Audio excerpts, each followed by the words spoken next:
Anecdotes for success.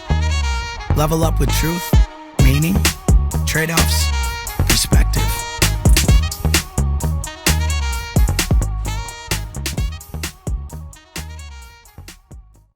Okay, Matt, I'm going to throw a word at you, and we're going to talk about it for about 35 minutes because that's what we do. All right.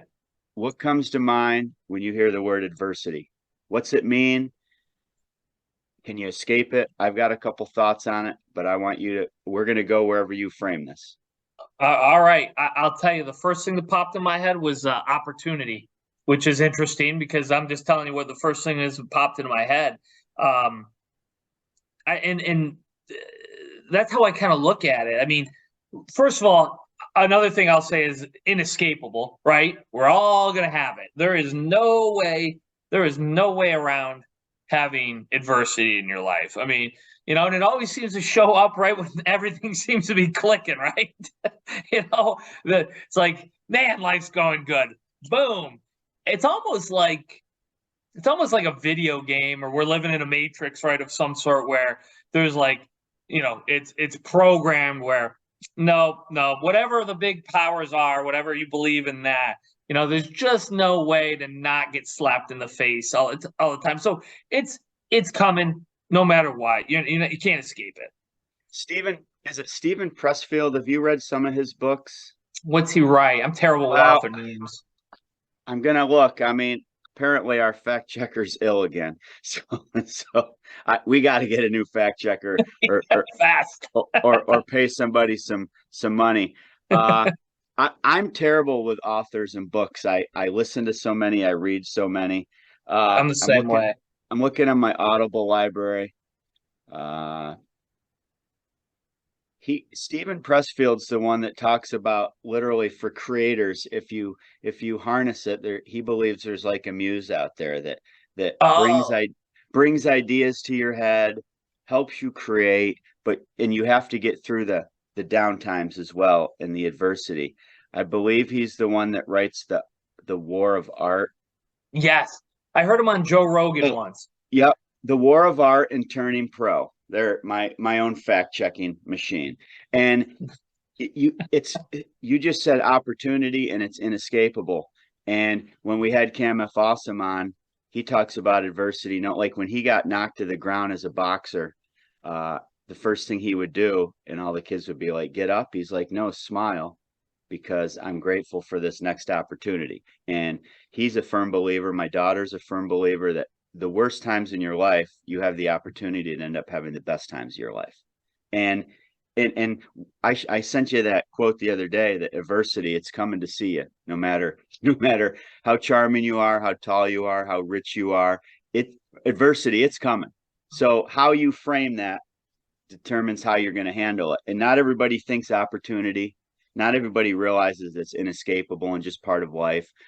I think of when I consider myself a positive person, and it's for that very reason. I'm not positive because I'm a bobblehead walking around knowing everything's great, it's always sunny, I'm always going to be healthy. I'm positive because I know I have a perfect track record of positively getting through every bad experience.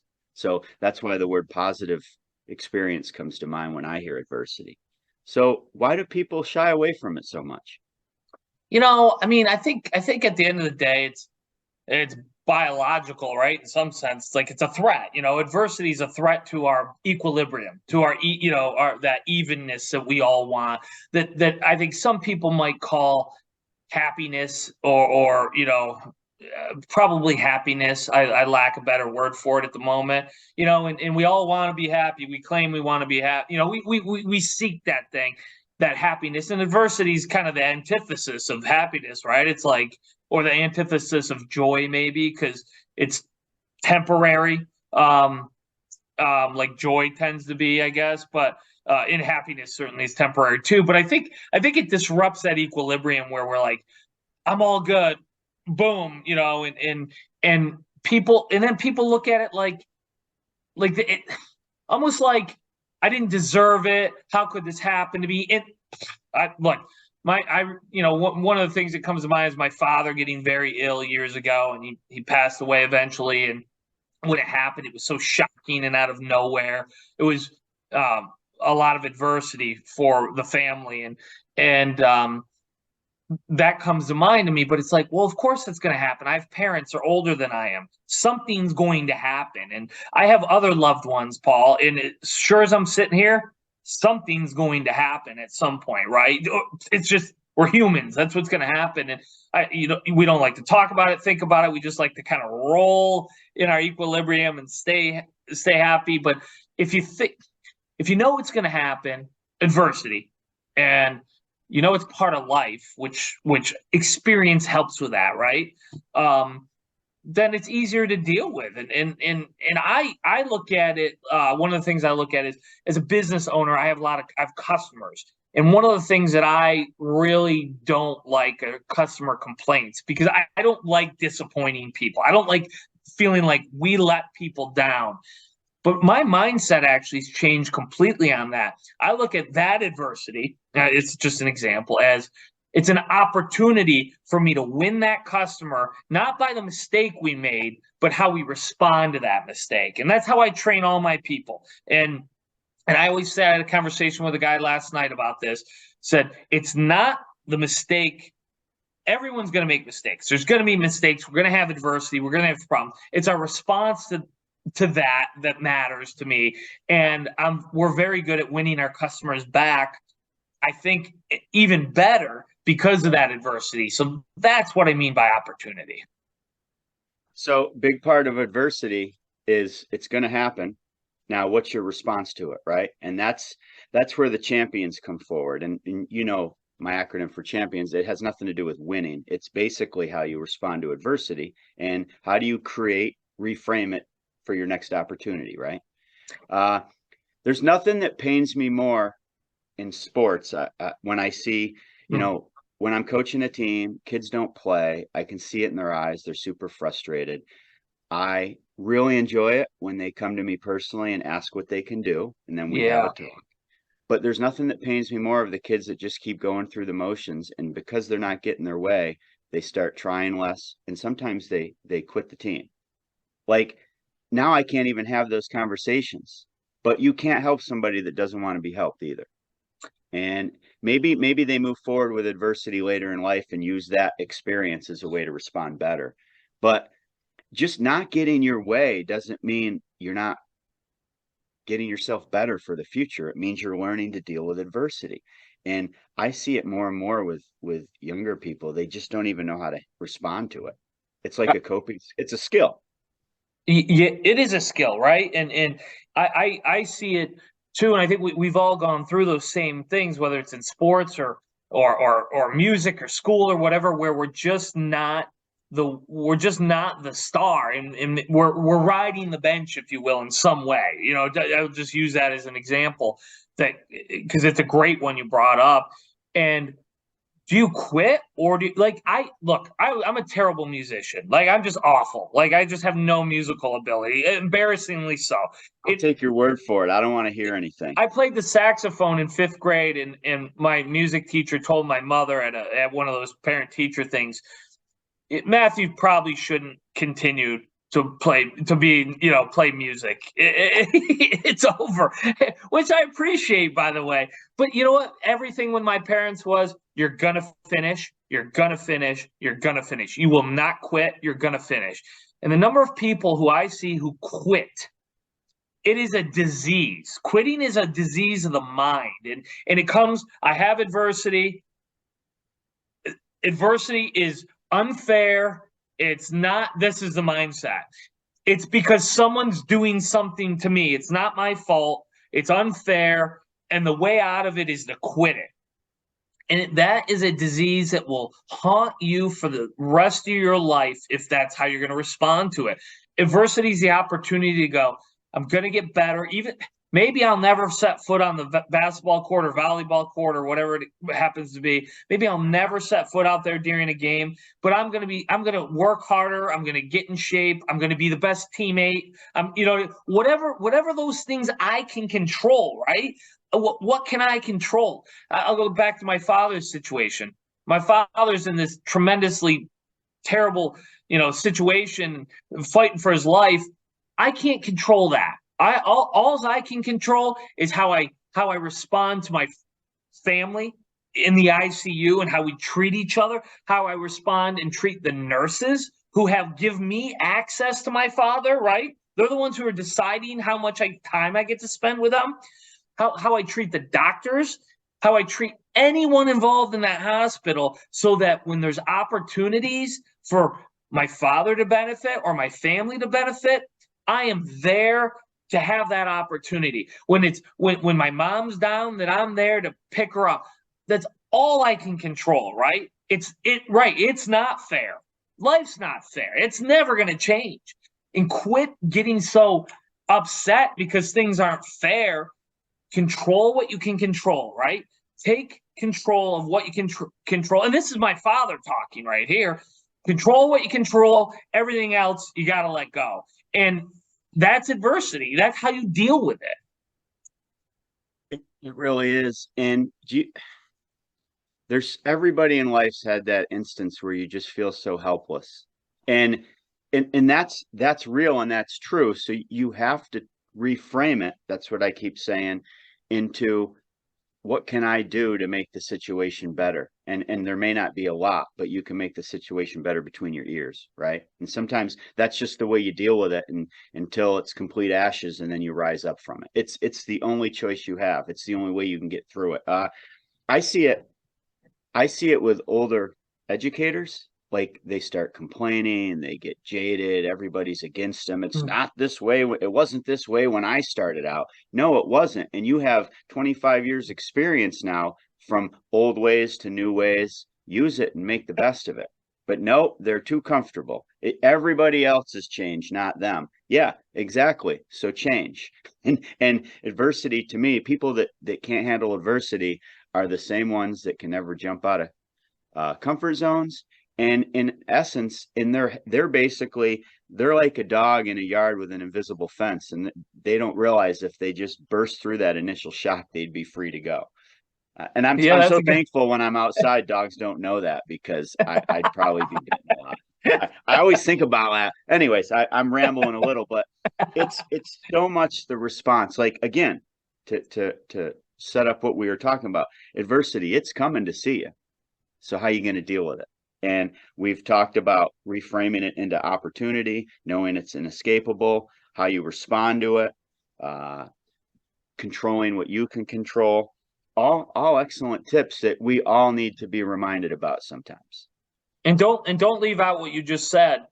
That's where your growth is. That is a growth opportunity. You know, it's coming through adversity. I mean, I look back, and I bet you anyone listening to this can come up with examples of this. I can think of some particular moments in my life where I went through just some of the worst times. You know what I mean? The most adversity I've been through. I'm not even thinking of my father in this situation. I'm thinking of other things.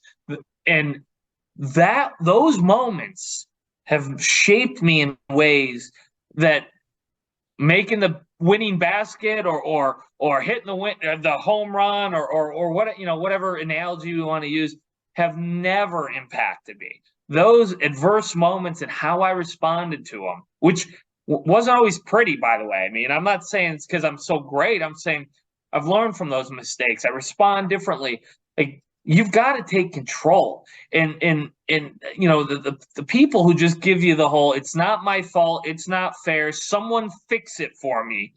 I feel bad for them, Paul. They're trapped in a world.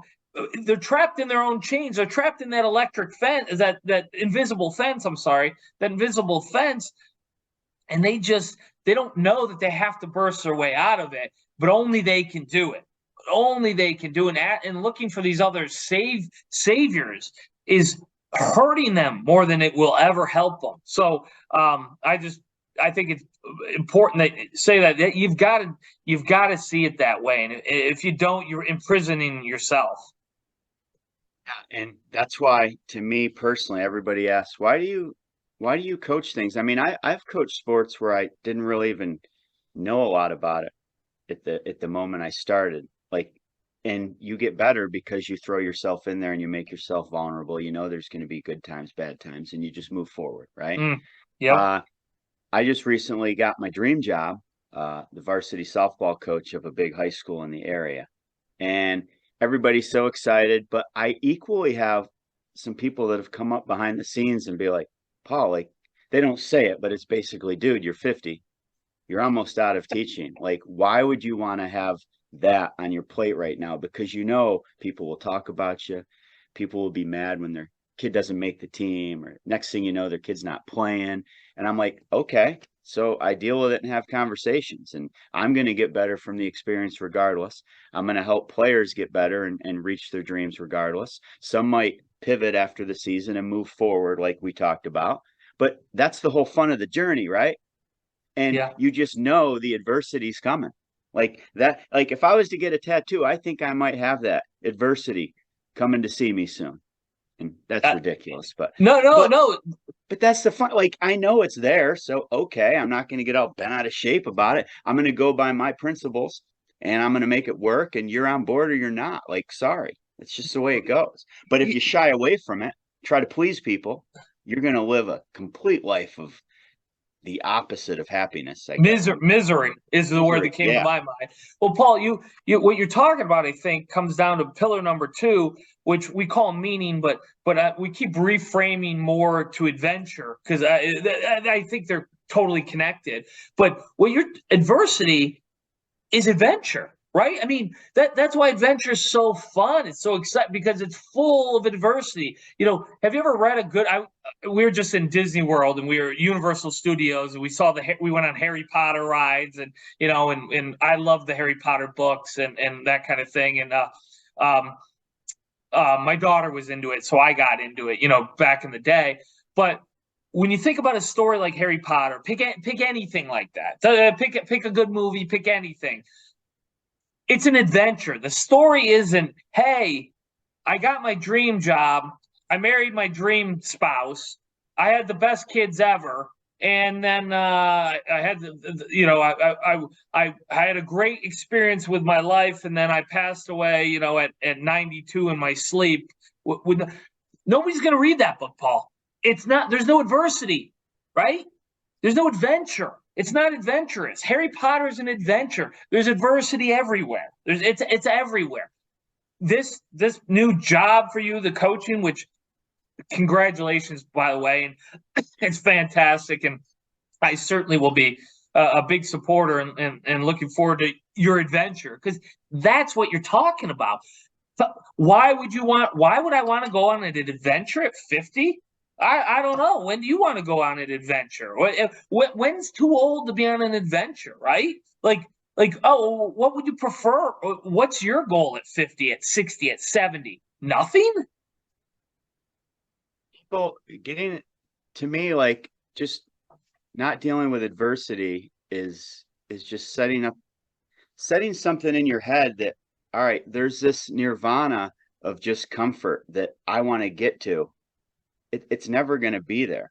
You just like you said, that's not the book anybody wants to read, right?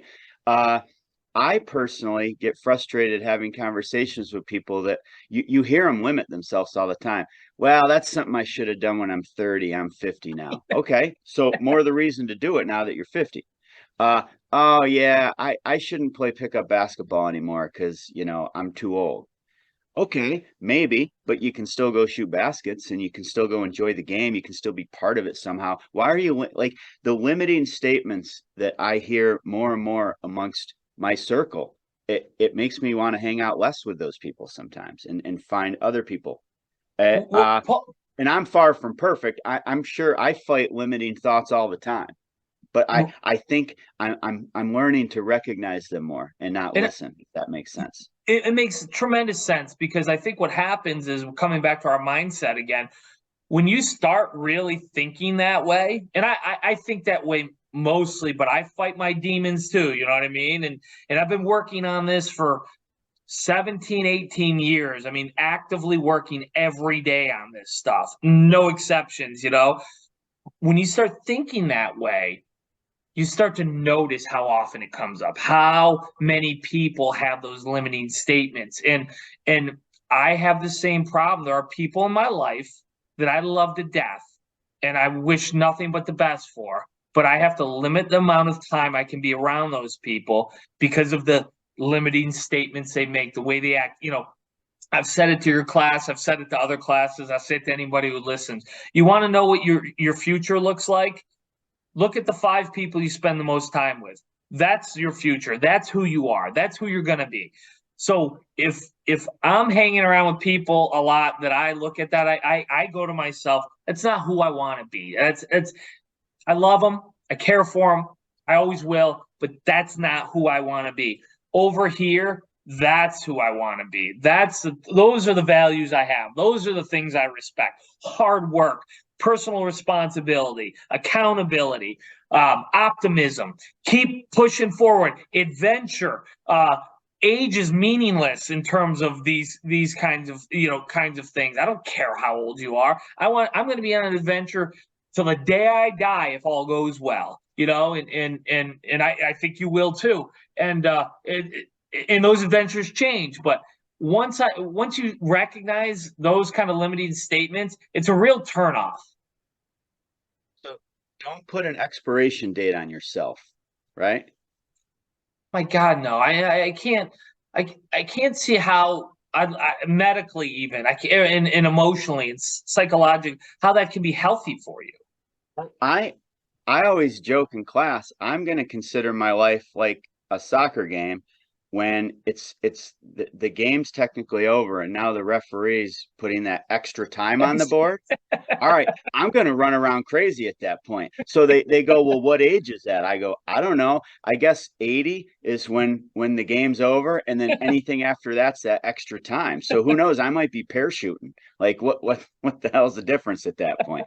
And they just kind of look at me, and the older you get versus 18 to 20 to 30 to 50, you definitely, I think about the end game a little more. It does pop in your head because you can't survive it. So what are you going to fit into those extra years, I guess? And you mix adversity into the whole equation, it's going to get worse as you get older.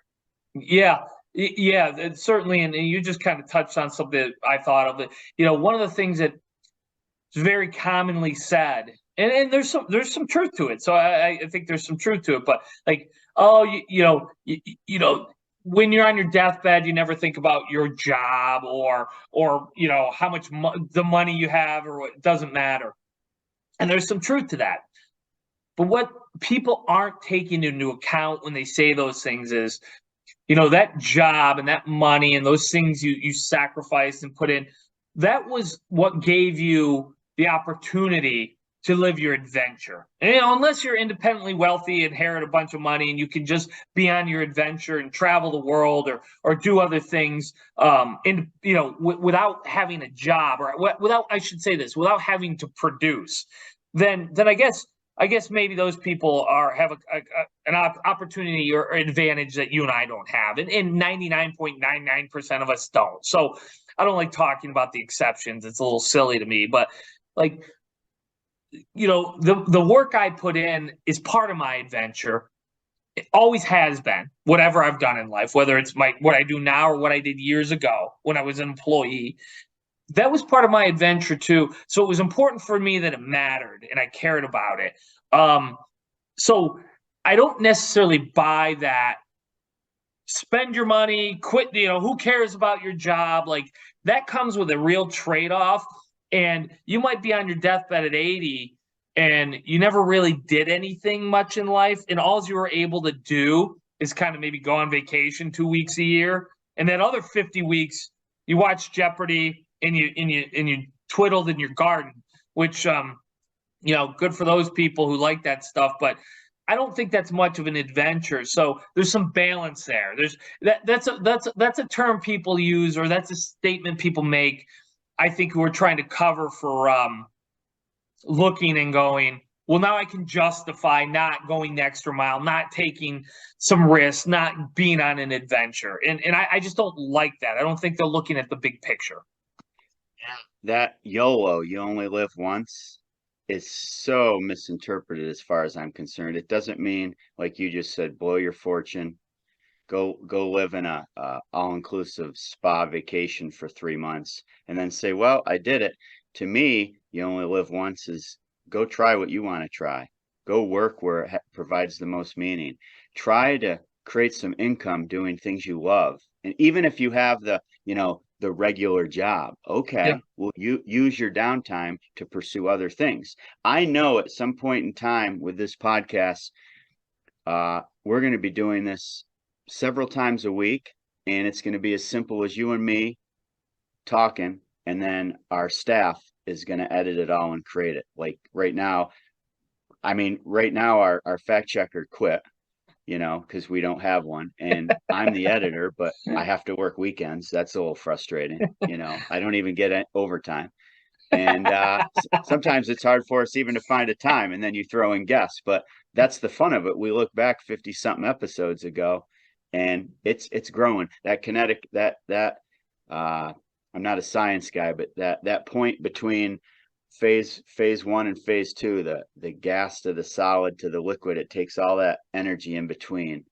Oh, wow. Look at you. Wow. Yeah, it's simmering right now, and it's getting ready to burst. And I know that's going to happen, but when it does, we'll look back, and it was probably more fun doing these episodes. That's the fun, the adventure, the journey, the adversity. Yeah, you nailed it. That's exactly right. So, yeah, as always, I don't know what we solved, but we had a good conversation. No, we did have a good conversation, and I'd like to think, Paul, that some of the things that come out of these conversations are help. I know they're helpful to people because I hear it, and you do too, and they're helpful to me, and I'm sure they're helpful to you, and I love the conversations and the fact that I get to verbally get out what goes through my head, which is very important for me. I think everyone out there needs to have conversations. It doesn't have to be podcasts, but conversations with other humans on topics, because it allows you to really understand what your thoughts are and beliefs, and change some of them too, right? And adjust, Right. which is most important.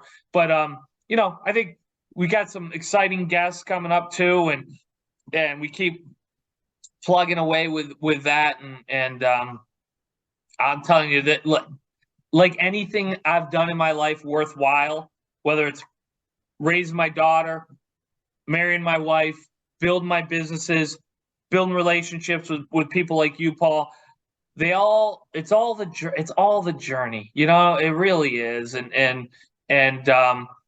that is that's where the value is. It's not the end game. And I was talking real quick. I was talking to a veterinarian last week, and he was at a conference when we were in Orlando, and he was telling me how he sold his practice, and he said, everyone said he'd been doing it 37 years.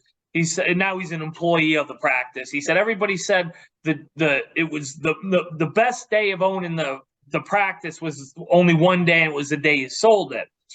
And I said to him, I'm not sure I believe that. I said, you've been on a 35-year journey